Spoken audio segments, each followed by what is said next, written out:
What have you been doing? I've been busy with Red Dead Redemption. Hell yeah, you Red have, Dead Redemption 2. I'm still playing it, still kicking it off. I'm really close to the end. I think I'm at the last chapter, the very last chapter. So I've only got a couple more missions to go. I'll probably get that finished by the end of this week. And then after that, I'll be playing Undertale, which I've been thoroughly looking forward to playing. But yeah, Red Dead Redemption 2, it's really pretty. It's a very beautiful game, and it makes you...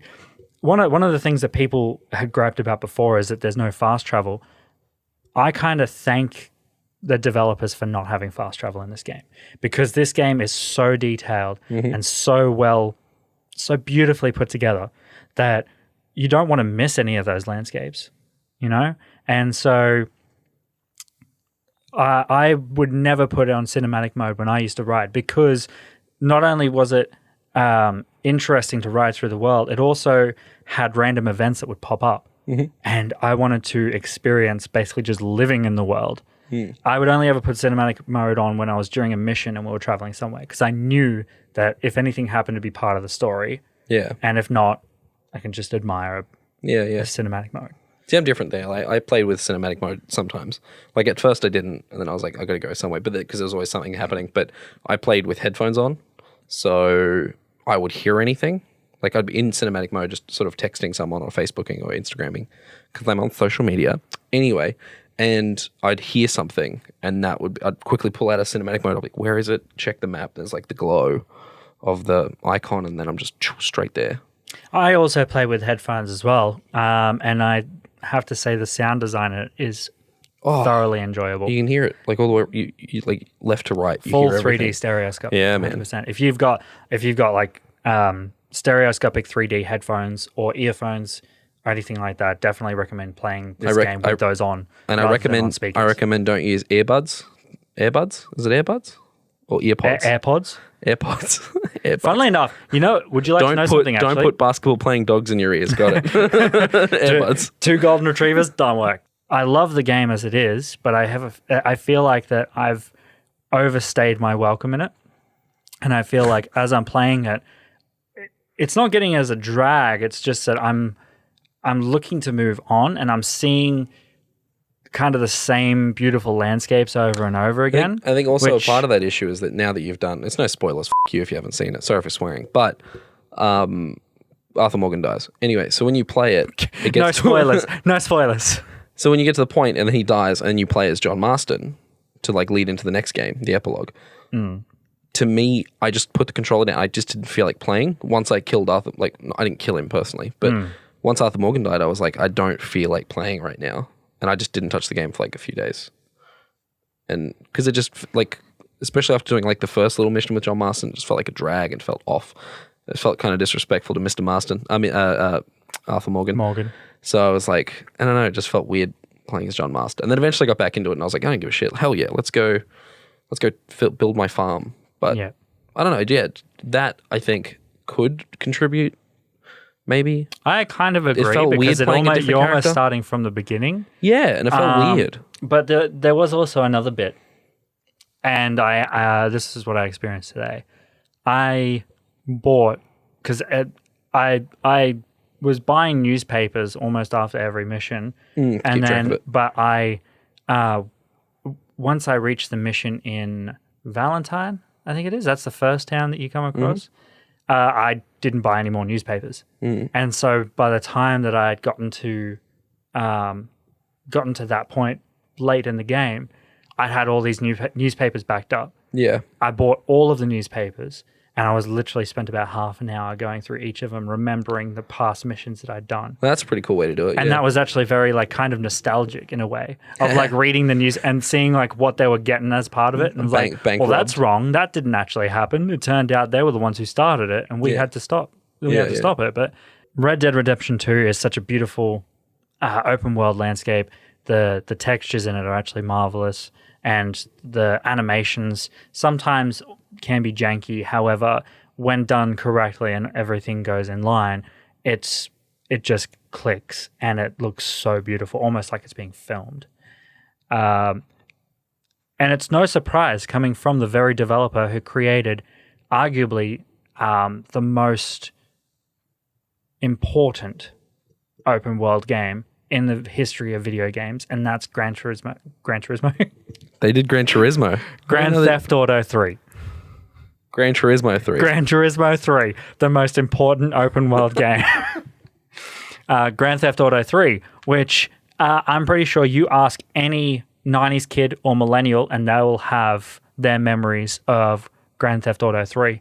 Mine was Vice City because you could like download it on the school computer and not download, you put it on USB and just Right, fair enough. you could play it straight from the USB on the school computer. Mine was specifically Grand Theft Auto 3 because my uncle had the original Xbox. He didn't get it launch day, he got it a little bit after, but being a PlayStation kid and seeing a different console, I was like, oh, what's this? And so me and my sister had this challenge of who could get the highest star rating and keep it for as long as possible. I think everyone had that Which challenge. everyone I don't did think that you and your challenge. sister were that original. We're not that unique about it. No. But that's what we would do. And what I would particularly do is I'd go to the showroom and I'd steal it wasn't called a Jaguar. I can't remember the name of the car, but it's like the really fast convertible sporty car. We'd get that and that'd be just the fastest car you could get in the game. And so we would just fly it along the streets of Liberty City. But yeah, so Liberty City is the pioneer of the open world genre. And I feel like without that game, there would be a lot of things that we may have found out later on. Like if that game hadn't pioneered, some other game might have, but we would have, like, that started off the kick and the craze for open world video games. And along with San Andreas and Vice City adding other aspects to that also has built up this open world genre.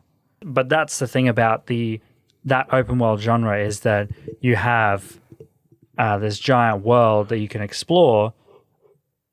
However, you might not end up doing it the way that the developer wants you to actually take it on. Rockstar has a way of doing this in GTA 3, you couldn't go over to the island. Boys and you Blue couldn't swim. Boys and Blue will shoot and and you used to they also had the bridge was entirely blown off, so you couldn't jump it. San Andreas had the same. You'd try to swim up on shore in the next part of the map. Vice City, same thing. Red Dead Redemption 2. Oh, yeah, same thing. Yeah. Yeah. We were just talking about it before. Yeah, bounties to shoot you. Yeah. Exactly. But that kind of prevents the whole point of an open world game. To an extent, of exploring it, you know what I mean? And so that's definitely one detriment to that open world genre of, you either explore or it's linear. And that's something that a lot of developers have to choose. But Rockstar's basically always been that. And it's a play style they've had the whole way through anyway. That, especially with a story, it's like, do this, take this car there, do this specific thing, that specific thing, this exact way, the way we want it to be, as if you're playing a movie, an interactive movie. But that's Rockstar games. But then when you do get to be open, you're free and you feel free at least. But you can be free and do whatever you want. It's just certain parts. Don't you fucking dare touch that map. Sorry for swearing. But like, exactly. Which is fine. But like that makes you, for me in my experiences, it just makes you feel like all right, I'll make sure I explore every crevice of this part of the map then before I'm treated with the next part. But also on that point with Rockstar's missions is that it's almost a linear story inside that open world because you do the mission and it's like you don't really have too much of a choice. No. One thing that I enjoyed about Red Dead Redemption 2 is that it kind of gave you a choice. In some cases, yeah. Yeah, and just before I got here, I did a mission with Sadie, and you had 3 choices to take on these bounty hunters. Yeah. And I could have taken either one of them. But that's the thing is that with that, it's the illusion of freedom. Exactly. That, all right, here's 3 choices. You're free to choose them. Same with Bandersnatch. True open world will be like Assassin's Creed. What was it? Unity? No, the other one. Yeah, Assassin's Creed Unity attempted to bring that on. You could just do whatever. All right, well, there's the guy you got to kill. Like Hitman games. Hitman is a very, very good example of that. There's some true choice. freedom to that. It's like, all right, well, there's a guy you got to kill upstairs. It's just a shame Hitman's not an open world game. Good luck killing him. Yeah, but with Unity, that's what they were trying to do, I guess. Yeah, with Unity, they were very much pushing on with that point of freedom, which for an open world game that works. And they've kind of carried it on at the moment, actually, from they carried it a little bit onto Syndicate, and they also carried it onto Origins and Odyssey. They give you benefits for whichever way you kill your assassin target. But yeah, that gives you a bit more of a choice and a playthrough. Mad Max being an open world game requires that sort of fast mobility. Like some would say, if they didn't play with the car, don't know why you would. The game's about a car. That's the whole thing, is building your car. Exactly. That's the whole game. But that's one half of the game. Yeah. Yes, it is a shitty, very barren, really spread out game if you don't use the car. But it's also part of the story as well. The car is the part of the story, yeah. The car, the landscape itself, and that helps build the idea of the game. And then going back onto Red Dead as well, giving you a horse to travel along, that's part of the story. Yes. And that's an element of the game. But what they did with that wisely was similar. There's always something every 90 seconds or so. You'll run into something intriguing. But then I think you're going to try and bring up a comparison between Mad Max and Fallout. Well, I was just going to bring up a comparison between actually traversing the worlds. Yeah. So like with Red Dead, you get the horses and stuff like that. And then like in Mad Max, you've got a car. One thing that bringing up with Fallout is that they don't necessarily give you anything like that. No, you're on your feet the whole time. There are interesting aspects about the world. You've got like death claws and all that stuff, and you can build up power armors and stuff like that. But personally, for me, I just find that the traversal is very boring. Yeah, Fallout I didn't really enjoy as much. Yeah, that's why I can't get into the Fallout series, because traversing around the world is just not fun. Yeah, and coming from someone who, when I want an open world game, I want to be able to feel fun in that game. Yeah.